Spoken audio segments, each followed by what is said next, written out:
Here we go. Well, all right. So welcome back, everybody, after the summer break to the Ramesses, Language of Ramesses class with Neveu. We left off before the break on chapter number 8, which was all about prepositions. And today is sort of a continuation of that. It's going to be chapter 9 on adverbs. And a lot of adverbs are formed with prepositions. So those two go very nicely together. Now, Neveu doesn't give us a whole lot to work with. For anybody who doesn't have the book, let's just take a quick look at that. This is the entire chapter 9. So it's basically just a list of common adverbs in Late Egyptian, and then he goes straight on to particles. So that's probably the shortest lesson so far ever. So I try to make a bit more out of that, thinking that, hey, we can say a bit more about adverbs, both on how they're used, how they're constructed. And as usual, I would say, let's start with English first, because that's where 80% of the confusion normally comes from, how things work in the reference language. So, okay, adverbs. I looked up a common definition on Google. What's an adverb? A word or phrase that modifies an adjective, verb, or another adverb or word group. Expressing a relation of place, time, circumstance, manner, cause, degree. That's really vague and really broad. And that's accurate, because there are a ton of adverbs around. Like, for example, just putting the sentence here, I briefly saw him yesterday at the airport. The key sentence is I saw him. Subject, predicate, saw him, consisting of a verb and a direct object here. But then there's all this other stuff that isn't necessary for this to be a complete sentence, but which adds in a lot of the other detail. Briefly, the manner, or maybe duration, however you want to call that. Yesterday, the time, the point in time. At the airport, the location. All these things are adverbial expressions. I have it here, like place, time. And there can be simple adverbs like there for place or now for time. Or they can be composites made from a preposition and then some kind of noun phrase. So at the airport, in 5 days. For manner, degree, in English, we like to form them from adjectives like quick, quickly, undoubtedly. There are some simple adverbs around as well in English, like very, that cannot really be deconstructed anymore in the current stage of English. There's an older word for true in here, but we don't have that separately anymore. In any case, so the definition of an adverb in English would be something that you could add to a sentence to provide additional information, so to say. That's a bit tricky with Egyptian, because in Egyptian, we're also using it for simple adverbial sentences, like, for example, I am here. And in Egyptian, you don't have a word for am, at least not in the present tense. So it literally becomes I here, just like, for example, in Russian as well. So in this case, the here is not providing any additional information. The here is the information. I is the subject, here is the predicate. So that definition that works so well in English and some other languages isn't really 100% appropriate for Egyptian, but it's the best that we have. So the same kind of words that you could use to provide additional information in a sentence, they can also be used as a so-called adverbial predicate in Egyptian. So, for example, an I at the airport, that at the airport, the adverb is actually is the predicate. So that sometimes leads to confusion. I just saw a long email exchange on the Glyph study forum or email list. Anybody who follows that will also have seen that. Several emails going back and forth over days. Well, what exactly is an adverb? That's why I thought it also makes some sense to talk about that. Often in English, we don't make a sharp distinction between the adverb as a class of words like here, there, now, etc., and adverbial adjuncts, how they work in a sentence, basically. That's their function. But yeah, I think overall, after you've gone through a few example sentences, this will very quickly become second nature. So I wouldn't get too hung up with it in the beginning. Before we go into the Egyptian side of things, any questions on the English side? Or any comments?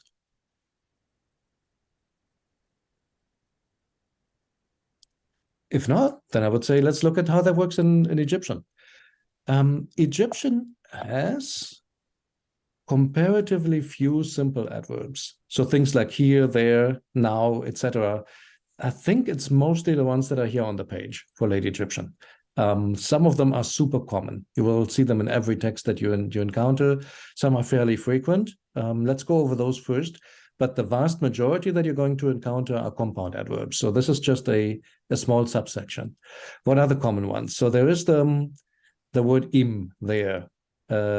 Sometimes also written with an extra W at the end, which basically tells you that's the Coptic imau. So JMW imau. Also very frequently written like this, especially like Dynasty 20, Wenamun comes to mind. Either M, reed leaf M, MIM, so to say, or even with the replacement of an N for the M, because those start to interchange very frequently in late Egyptian. So that one's super common. It's also very common in Coptic, Emau. The counterpart here is fairly frequent in late Egyptian, becomes kind of specialized in Coptic. De is not used all that much, but its predecessor, D, or probably there's like some kind of vowel in between, right? But let's stay with D. That one is common in late Egyptian as well.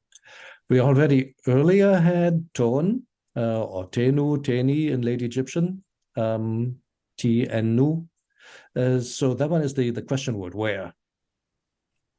This one is very common as well, meaning again, already, back. This is something you glue on at the end of a sentence. He did it, something, something, something, on. He did it again. In Coptic, that becomes on. So all these so far, they live on in Coptic. There are a few more that are not all that common. I mean, you see them, but they're not in every sentence or every text like these. There is one for far away, long time past. Honestly, I think I've seen it once so far, and actually in the wild. But it's in Czerny. I think it's also in Zatzinger's Late Egyptian. So I took it into the list. That's one of those one-word adverbs. It's a formation of an adjective, to be far. And there are a few more like this. There's aka, accurately or precisely. I'll give you an example in a moment. Then there's us, quickly. And very often you actually put the repetition sign after that, sips now, basically 2 times. And what that really meant is you would say it twice in speech. So us, quickly, immediately. Extra sense of urgency. You might find that, for example, in letters, like send it to me, us, send it to me ASAP.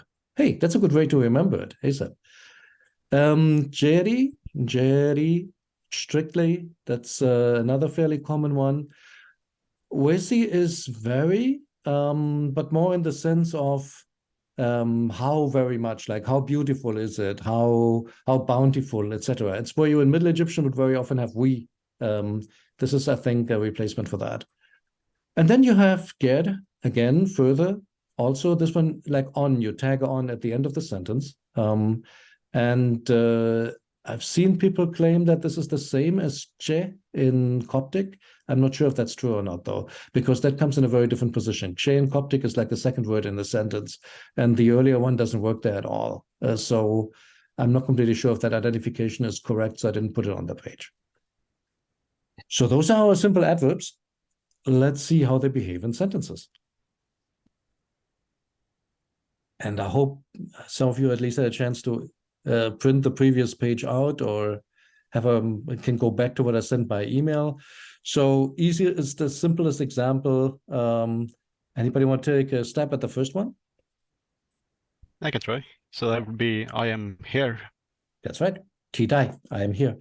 I know some like always if I put the transcription there. So what would you make that? Tui and die. That's correct. Oops. So that's what it should look like. That's right. And I think you could technically in fake Coptic, you could say T there, but you don't. That's not how you express it. But in principle, the 2 words live on, but that's not real Coptic. But that's good late Egyptian. Yeah, simple as that. I hear, a simple adverbial sentence, subject and adverbial predicate. Okay, what about the next one? Any takers?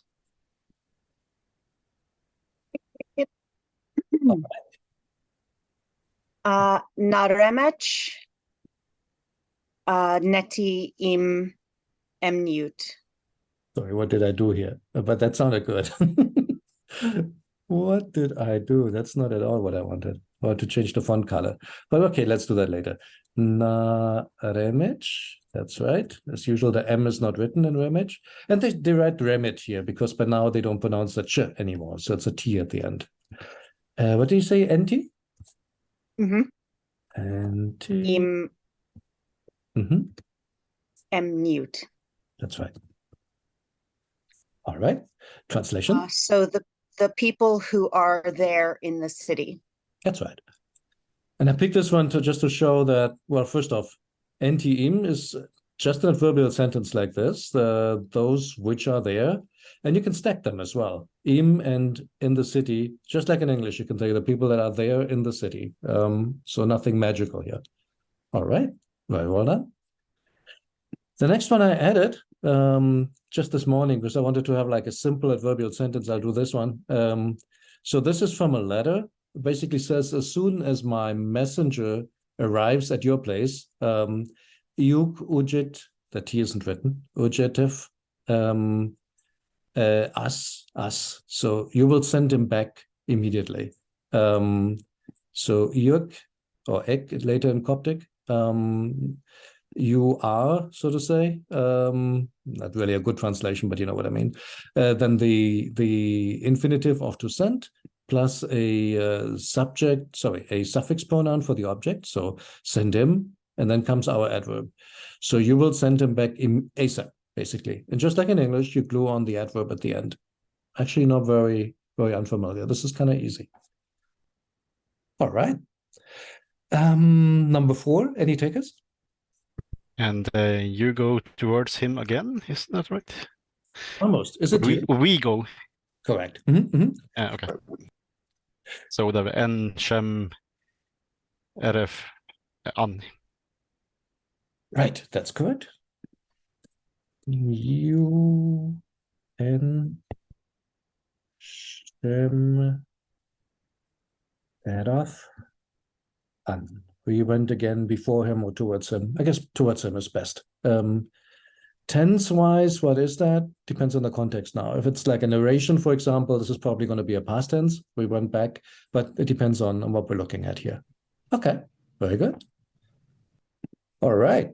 So yeah, I mean, in terms of how they work syntactically, nothing too exciting or nothing too unusual if you come from an English perspective.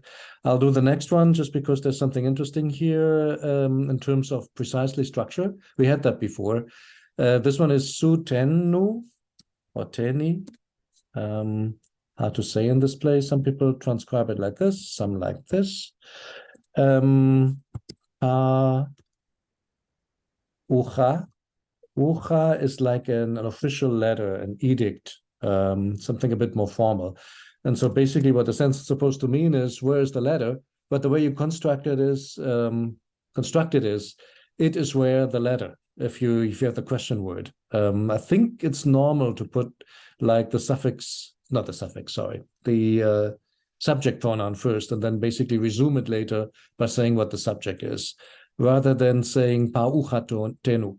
I'm not sure if that's a rule or if it's just common, but I know we had discussed that before when we were talking about adverbial sentences earlier. All right. Any questions so far on anything from anybody? Sorry, could you just go over the grammar with the su 10? Yeah, absolutely. Like that's a dependent pronoun, right? That's a really interesting question because what else could it be? Let me ask this way. It's been 2 months. I don't remember any other groups. No worries.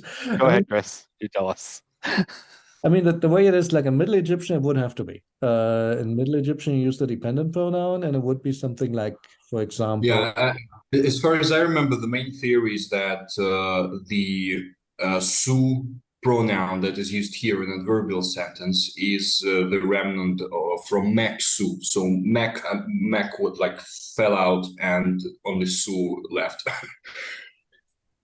And that seems perfectly reasonable to me, that you have that a lot. Now, what gets interesting in Late Egyptian is when you have like the first person, for example. First person would be Megwi, right? Like in Middle Egyptian. Look at me, so to say, I'm doing something, an adverbial sentence. In Late Egyptian, this will be tui, just like in the first sentence. So it's actually this new, I'm sorry, Neu Ägyptisch, Late Egyptian. Let's do this in English. It's this new Late Egyptian subject pronoun. And can you tell I still have the transcription on? Subject. Is that right? Subject pronoun. And so that's the tricky part, though. The new Late Egyptian subject pronoun for the third person is identical. So indeed, like Nikita says, just like a mixu with the mik fallen off. But it's really, let's see if I have it handy. When did we do the?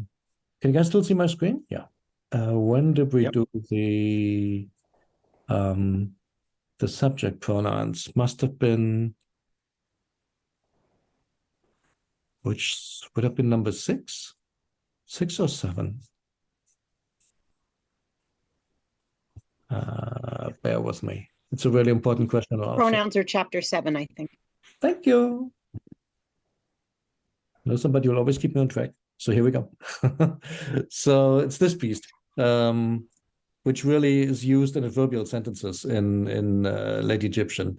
Tui, took, and then su, female, again, tui, tu, and set, which later becomes su, because if you look like, for example, in Wenamun, you don't distinguish them anymore. Plural, ten, or tun, tutin, or I guess, I mean, if you look at Coptic, it's Teoten, so it must have been something like this, like Teoten. And then again, se, which actually lives on in Coptic. This one does. These guys here get replaced by something else, let's put it this way. And there's also my favorite tutu, the one that is for one here, so one is there, or basically adverbial sentences. So to answer the question, sorry, long bunny ride, but I think it's important. The puppy that we're looking at here is actually this new subject pronoun, but it's identical with the shape of the independent pronoun in Middle Egyptian. We can make any question into a 20-minute essay. Next one. Any takers for that one? I can try that one. All right.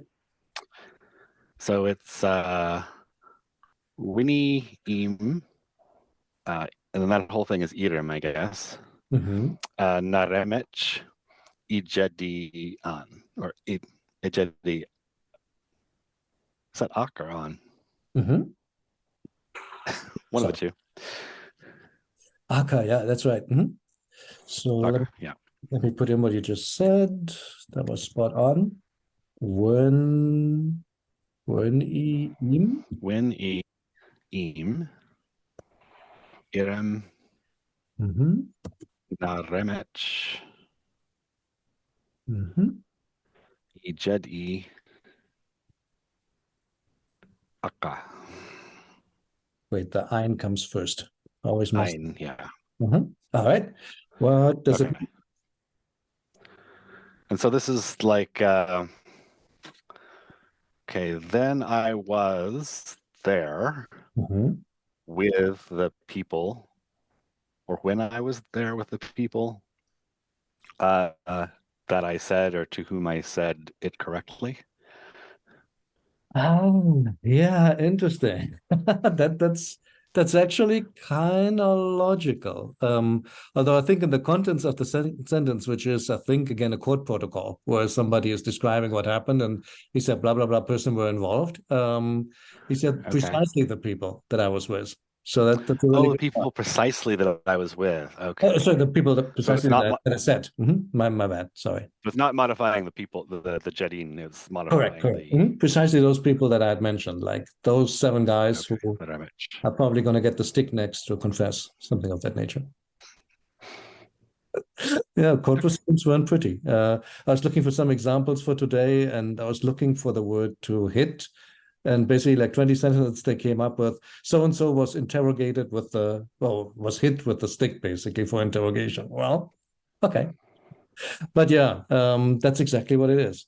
So 2 adverbial expressions in here, im and aka, for precisely, referring to the ijedi, which is a relative form. those which I said or those which I had mentioned. All right, well done. And the last one is from a love poem. It's an exchange, basically. One stanza the woman, one stanza the man, and it just goes back and forth. Here we're in the section of the female, of the woman speaking. My heart jumps to see my beloved tonight. Nefer wesi, how beautiful. Emsua, to pass by his house. In anticipation of basically joining up. So yeah, in a nutshell, those are some of the simple adverbs. Honestly, not too different in usage from English, typically coming at the end. I don't know if there's so much more else to say about it. Any questions on these? Not really a question, but I guess when there's a normal sentence coming, it comes at the end like an English adverb, but the adverbial sentences are very different, like suim. Right, because it's the predicate. Whereas, Hmm. yeah, like you can have an adverb that's the predicate by herself, all by itself. Like, Right. I guess you can say that in English, like I am here, but We just can't do without a verb. I mean, we don't parse it that. We don't parse here as an adverb when we do that because of the couple, I guess. But we don't really have adverbial sentences. It's an Egyptian thing because you often hear that from people like every sentence has to have a verb. Well, in English, not in Chinese, not in Russian, not in Egyptian. Yes, in English it does. Just like people often say every word has to have a vowel. That's also not true, but in English it is. Well, what can you do? There's things like and whatnot in other languages.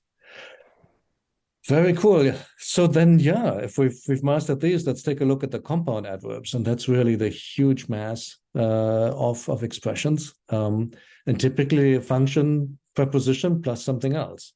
So, for example, ercheri, her upon, ercheri up. The other ercheri, down, and in at least Sahidic Coptic, in the worst sound change in the history of mankind, they both become ichrai. So in general, you have to know if something's up or down. Of course, when it really matters, there are other, exactly, like in a general vertical direction.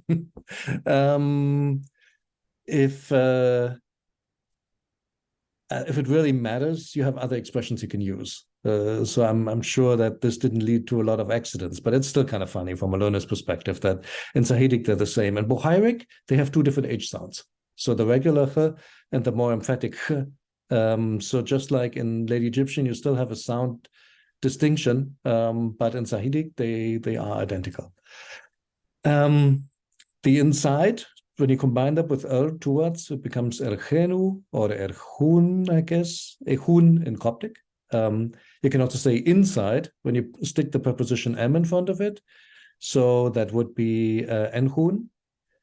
This one is super common later in Coptic, ebol, and it has syllabic spelling. So bu, and then this is just b, and this one here, n plus r, is to indicate that there's an L sound.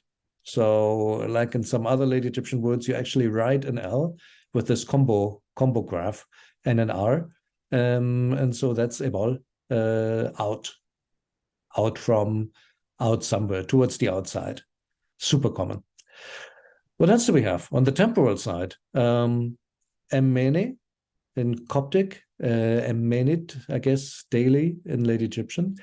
This older expression is still around, erene, every day. I think that dies out. I'm not sure when exactly. It's not there in Coptic anymore, even though the individual words are still there, but not the phrase anymore. This one lives on. And then some others that are very easy to understand. Empajero in this day, so today, empo in Coptic. There's some spelling variations of this. Then there's emdua, literally in the morning. You can see here it's spelled with an N, but that's just that NM confusion that you see a lot in Late Egyptian. So emdua, basically meaning early in the morning. Emgarch, at night. This could be spelled out, or you could just use the determinative for night, which is what we have here. Funny enough, normally in hieratic combined with a day sign, just to indicate this is a time word, becomes in korech or chorech in Coptic, depending on how you want to pronounce your the kshi here. Also, rucha in the evening becomes simply ruche in Coptic. You see a lot of those live on. In the hour, in taunut, immediately, in teunu in Coptic. Erisha'inech, or actually here is still sha'a inech forever. The R drops out, becomes sha'inech in Coptic, otherwise the same word. And then interestingly, Darwin or Darwin constantly in Darwin in Coptic. Cool stuff. I mean, a lot of words that you can just carry right over, and they're easy to understand. If you know the root words like hour or day or night, these are instantly understandable. So emcho, emgerech, by day and by night. Yeah, just like in English. Then you have some very common ones here for manner. The word me itself, which you know from Middle Egyptian, isn't really used that much anymore. Oh, no, it's not used at all. Sorry, it's obsolete at this point. So you use more complicated expressions like emitet, likewise. Ermitet means the same thing. Mi na, that's like a fixed expression like this. So literally like these. I think there's also miked. I don't have that in the list, but that's also very common. Then for very, you have a few expressions. There's the good old Middle Egyptian iker. Very often iker, so very, very much. That's like your standard amplifier. Exquisitely, excessively, much so. I mean, whenever you want to whenever you want to make something bigger, you can use this one. There's another one, emshes. Ehrman says that this is emasho in Coptic. Cherny in his Coptic etymology doesn't have that one. So I'm not sure if it's a fact or not. There's like an S too much for my taste. But it could be true. Emasho very much, of course, is super common in Coptic. Would be neat if that's what it is. Again, you have the seps now sign at the end. So emasho, emshes, I guess, something of that nature. That's how you would often say it. And then you have two very common words which are useful, namely emer'a, to also, and emarpu, namely or. That's in a nutshell some of the compound adverbs, because there are many more, but these are like the really frequent ones. If you want examples for how they're used, well, there's two things you can do. If you have Cherny-Groll, the Late Egyptian grammar, he has like, I think, a sentence for pretty much all of them. Or what you can do is you can go into Ramesses online and just look up some sentences on how they work. I would say let's just do that. But before we do that, any questions? If not, long pregnant pause, then let's take a look at Ramesses online for sentence mining.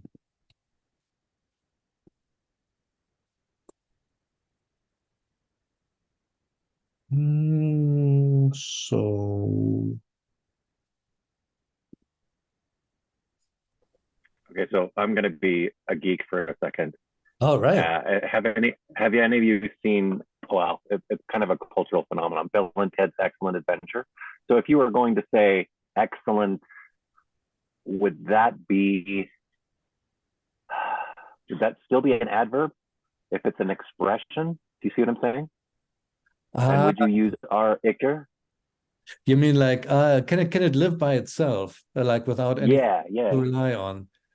I would say no. Okay.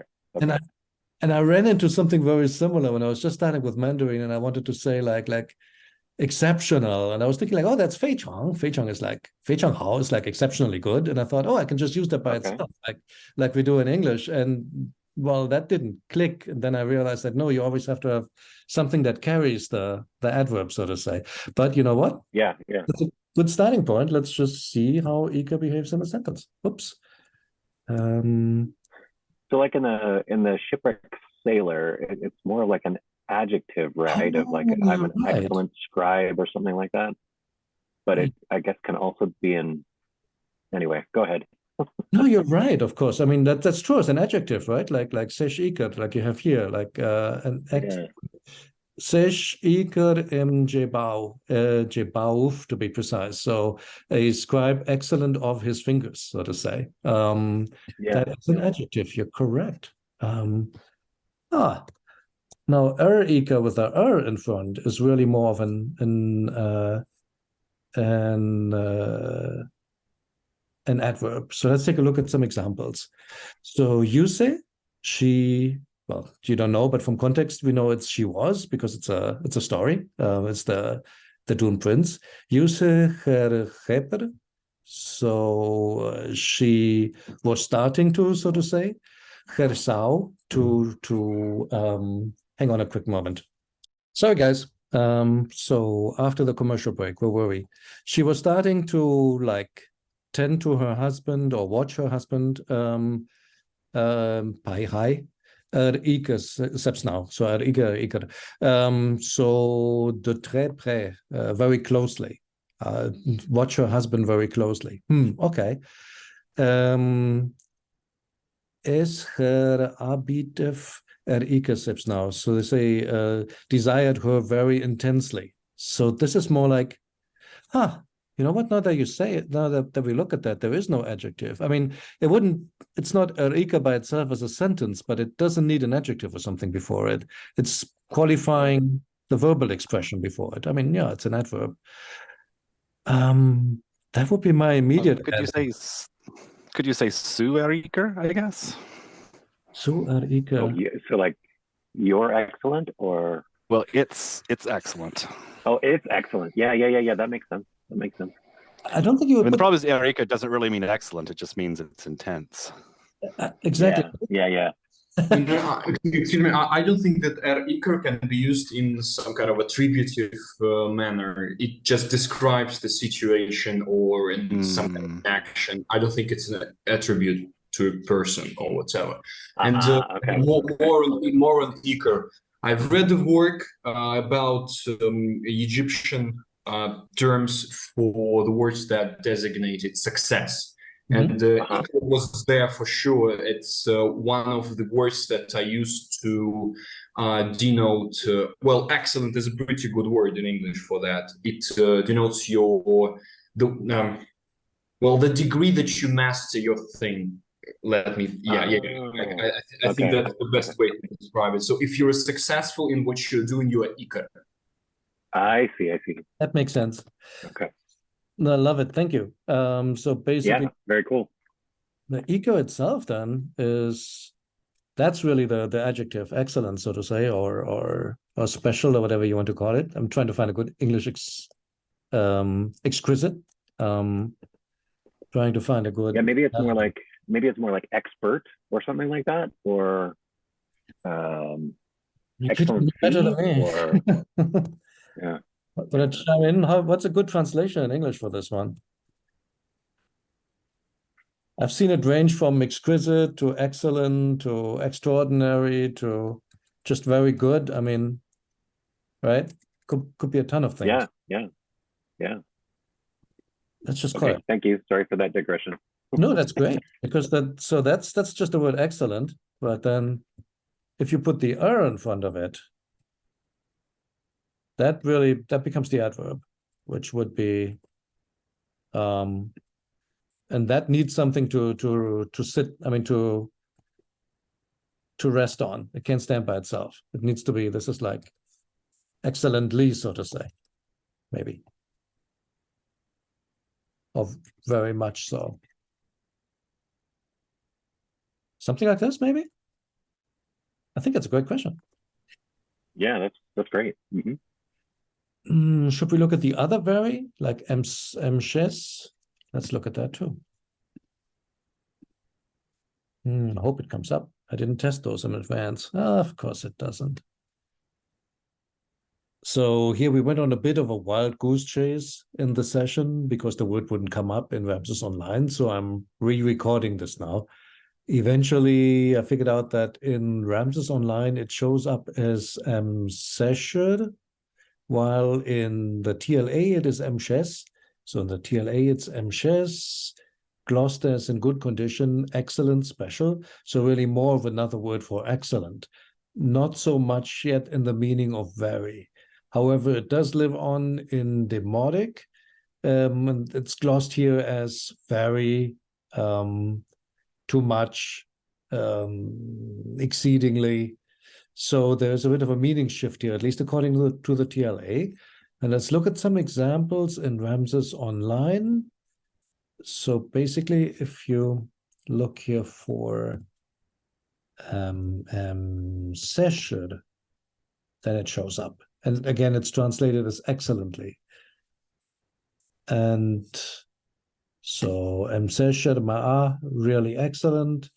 Saying T session, I'm doing well. Ta iset session, the troop is doing well. Nenti session, I'm not doing well, etc. And there are tons of these examples. Here with a lot of sips nows afterwards, session, or if we follow the TLA, mshes.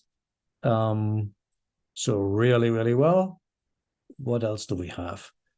Yeah, many more of these. Or here, su session, pa ten, what you have done, ten, you plural have done, su session, it is good, or it's excellent. So really more excellent or excellently, since these are adverbial sentences. So it is still an adverb. For the meaning vary, I found a few examples in Late Egyptian here on Ramesses Online. Like, for example, these are, of course, interrogations again. Wechem semetref, kenkem, bejen, kenken dedi, sesher, seps now, so sesher.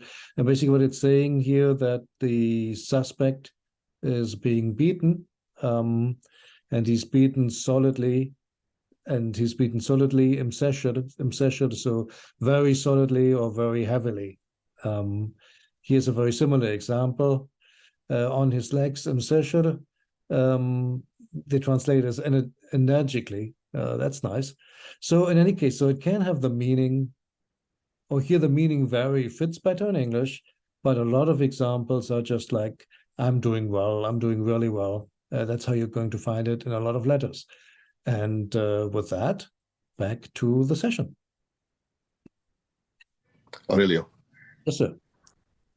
Yeah, for those who are in the group, if you want some more information on that construction, that construction, James P. Allen, I think does it. It's short, but I think it's a pretty good job. Page 117 is James P. Allen, and page 118. Which one? And he also talks about it. He chats about it a little bit. Are you saying it's in Allen or in which book? Yeah, James P. Allen. Oh, okay. In the Middle Egyptian grammar? Yes. Mm-hmm. All right, let's take that. Page 117 in the 3rd edition. All right. Well, that's the one that I have electronically. And page 118. Oops. Talks about it being a adverb. This kind of reinforces what we're talking about. Which one? The Arika? Yes. If you look, let's see here on page 117. 8.16. Yeah, right where it says adverbs can be made. What you're in 8.14. Go down. Right there. Adverbs can be made using a preposition with a feminine adjective, for example, and then he goes on. Yeah, those guys here, right? No, sorry, you mean like right there. Mm-hmm. Yeah. Yeah. Right. And that is super common. I mean, that's something that I was wondering about. When you look at the list, here that say Journey or Zatzinger or Neveu give, I mean, it's comprehensive, but at the same time, manner-wise, it feels kind of limited, right? Because in English we use adverbs abundantly. Just did a quick experiment here just for the fun of it. Like, English is generally swarming with adverbs. You can find them easily in any book or text. That's equally true for many other languages. And well, we don't really have these in the list, right? Where's my equivalent of generally, easily, equally, etc.? But the fact is, what you can do is in English, you can just make them into prepositional phrases too. You can make it like English in general is swarming with them. You can find them with ease. That's true in the same degree or in the same manner for many other languages. So you can basically do that the same thing by using a prepositional phrase. And that's exactly what they do, to your point. Like, for example, Yuvhergeme, Taifhime, Sejerte, Merti, in Aja. He found his wife lying sick, well, lying on the bed sick, but in Aja falsely, basically pretending to be sick. And that's something they can do a lot, to just basically make it an adverb by adding a preposition. I think that goes away more and more in Demotic, and then finally it's not really a thing anymore in Coptic, but Late Egyptian still does that. So no, that's super helpful. Basically, that's how you get the missing adverbs. It doesn't have a li ending like in English, or a mente ending like in Italian or Spanish, but you can make those prepositional phrases that just fill the exact same niche. Although I still, and anybody who's read a lot of Egyptian can correct me on this, but my impression is they don't use them as much as we do. Like, English has so many adverbs. We like to put them everywhere. And I'm not sure if it's really as common. But then again, I could be wrong. I don't know.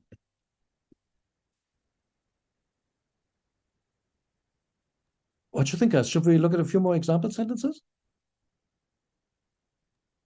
Could we look up an example of M or poo? I want to see how that's used in a sentence. Okay. Yeah, that's a good one. And let's just hope I can find it. Is it like this? Of course not. Nope.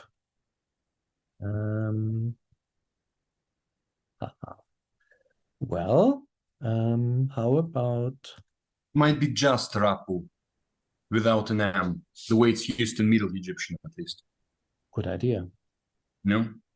Rapu? Nope. Try apostrophe after. Oh yeah, that one. Good idea. Okay, they have it with Aleph. You saw it? Maybe no. Sorry. But like there it is. No, that was the right track. Oops, sorry. Hang on, let me just first take a quick look at what we have here. So interestingly enough, this one comes at the beginning, huh? All right, so let's look at the sentences.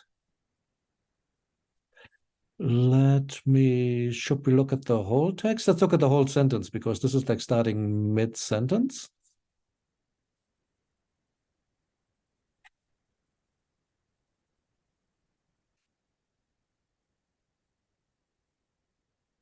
Okay, this is beautiful. I love it. Okay, let's take a look at this together. So, Khair in case that, S4, right?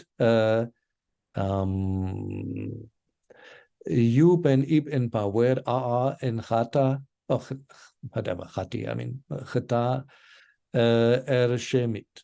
So, the heart of the great chief of Khati be not towards going, so he doesn't want to go. Yuf khair erdit. Khair, no, that's wrong. That should be an So the parentheses are to indicate this is a misspelling, presumably because they probably didn't pronounce anything here and they just put this in as a hypercorrection in writing. So Yuf erdit chen. Okay. So that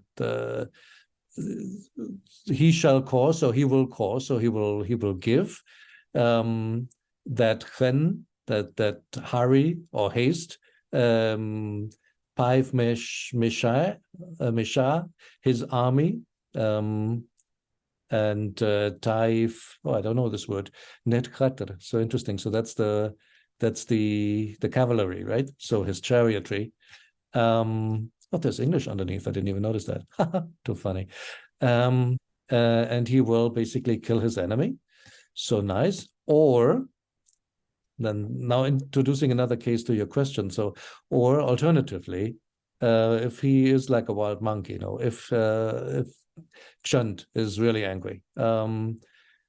Or if Ramesses, if Ramses is really angry, the great ruler, towards his people, not towards his people, towards his servants, the servants of his. That's that funky possessive pronoun that we looked at, I think, in lesson 7.2, towards the servants of his. Okay. Or some servants of his. Now, be that as it may, so this one here is introducing like the other alternative. It doesn't come at the end. It comes before the alternative. Then something's going to happen. Let's not waste time there. But basically, this sentence here seems to be the same thing. Or if some people were to flee from Egypt, blah, blah, blah, the following is going to happen. You're going to hand them back, essentially. Let's see, what do we have here? Or if a man should flee, or if two men should flee, I mean, hey, let's be accurate, then something should happen. So basically, it seems to be used like or in English. Is my impression from this. Which is interesting. Nikita, do we have something like this in Middle Egyptian? Like a nice expression for or? Well, I do not recall any such thing, really. I know that rapu is used post-positively after the list of things is finished. Like you have, I don't know, something rapu, so or something like that. But when it comes to separating clauses, I've never seen it in Middle Egyptian, really. But it's good that it exists in the Late Egyptian. Never seen it. So much easier, right? Mm-hmm. I mean, here's some more examples, like either Wakachet, either a district, Erpu, or Waniut, or a city. So you can really use it that way, apparently, which is neat. Yeah, Late Egyptian is so much more explicit in a lot of things that you have to infer from constructions and fine details. In Middle Egyptian and Late Egyptian, you just put it right out there, which I kind of appreciate. But of course, I'm biased. So Ramses is classifying it as a connector, not an adverb. Like, is there a reason to think it's an adverb? Like it's modifying the previous clause to say this is condition. This is one of the possibilities, or do you notice the two lines? Is it just green? Yeah. I'm on the fence. Or these are just constructed like the other adverbs are. So right. No, that's and it varies a little bit. So I forgot who had it. Was it Cherny or was it Zatzinger? One of the two had it in there, and I thought, you know what? Let's just put it as something that's somewhat related. Cavalier also put wechem, the verb to repeat, in this category with the adverbs, in the sense of doing something anew. You wechem, do it. But I was thinking that's such a different construction that really doesn't belong here, even though it maps onto an adverb in English. So I guess it may depend on, do you approach it from the angle of how it is being constructed in Egyptian, or do you approach it from the angle of what it would map onto in English? But yeah, no, I agree with you. I'm also feeling that this is kind of on the fence, you know? So it's like they said in Glyph Study, everything in Egyptian is an adverb. Exactly. That was the conclusion that one of the guys came to, and it's not wrong. Everything's okay. Any other? If we're doing what's that called on radio when you call in and you can name a song? It's Wunschkonzert in German. I don't know what it's called in English. Request show. Doesn't quite work, I think. Yeah, listeners hour, right? But yeah, any other requests, basically? Yeah, but I had a quick question. Yes, sir. So in the manner column, isn't rapu is being used as a noun though, right? Here in this case, right? Because it's the object of a preposition, right? This one here, the rapu. Do you mean which one's being used as a noun? The ra? No, I'm saying, isn't it being used substantively because you have im, right? Im rapu.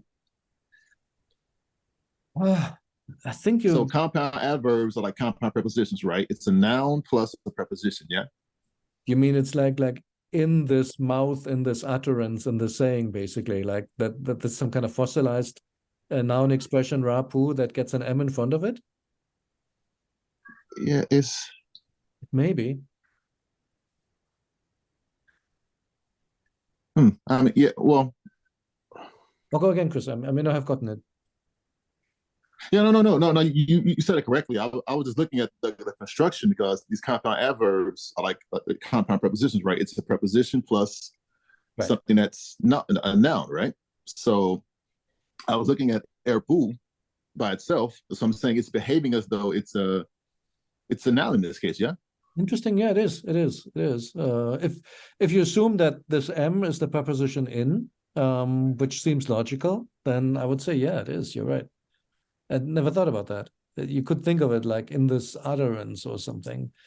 I'm not sure if that's what it is etymologically, because what they often do in group writing is they spell things with simple little words, like and ra is one of those words that you use to make the sound R. So I don't know what the history of this word is in earlier stages of Egyptian. If that shows up. Did you also translate erpu as with respect to it or with respect to this? Maybe, huh? I mean, just being literal, yeah. No, I think that's very logical, actually. That's very logical. And now that I think about it, no, maybe not. Maybe I shouldn't go there. But that word can mean condition, like your state, your situation. I'm wondering if there's something similar behind that expression, but I have no idea. Respect to something in the hand, or is it hand? Okay, sorry. No, that's one way, but there's also another word which is basically like condition. Tell me about your condition that you're in, basically. Maybe it just comes up as R. Let's see, transliteration. Yeah, Zustand you mean, right? And here, état, situation, action. That's it. So hab send. Well, you have to substitute to me. Send to me about the condition. This one's a little bit more. No, that's not it. That comes often in. Yeah, here we have it. Habek, you may no. Ich habek. You may write nai or ni to me. Gerak about your condition. I guess that's still or is it awi? Who knows? And taise of your team or of your troop. So basically, this word is used routinely for in letters I've seen it a lot for basically the situation. And now that we talk about it, I'm wondering, is there any link here along the lines of what you just said, or is it something completely different? And I'm just being seduced. It depends. It depends to which sign the stroke is related, because I can't really tell from the transcription that that you provided for Emra. Good point. Let's see what it is then. But about Rapu, so the way that Christopher suggested that it can mean like in relation to this, I think that would be false, because we have R with a stroke. So it's not a preposition. It's some kind of morphological model that is actually very common in Middle Egyptian and I think in Late Egyptian, but I can't vouch for Late Egyptian. But at least for the Middle Egyptian, yes, it is a viable morphological model. So Rapu, maybe Pu is a remnant of the old usage of Pu as a demonstrative pronoun, something like that. So like Rapu as relates to this, something like that. But again, the etymology was probably lost to them even at that moment, and they probably did not even think about where this expression came from, really. But the thing about the hieroglyphs is that they're very conservative, so the spelling is preserved, but the meaning and especially the pronunciation might be very different from the time that this expression like appeared. Oh yeah, that's it.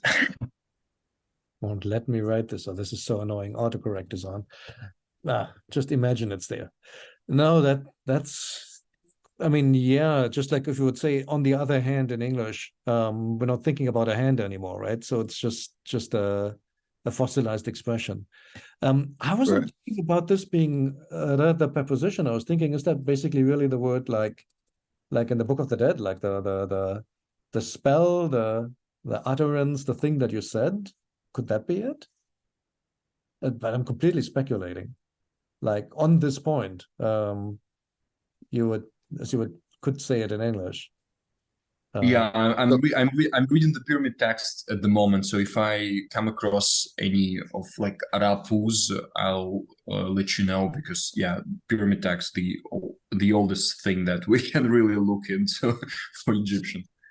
That's true. In Late Egyptian, does the logographic stroke become superfluous at some point?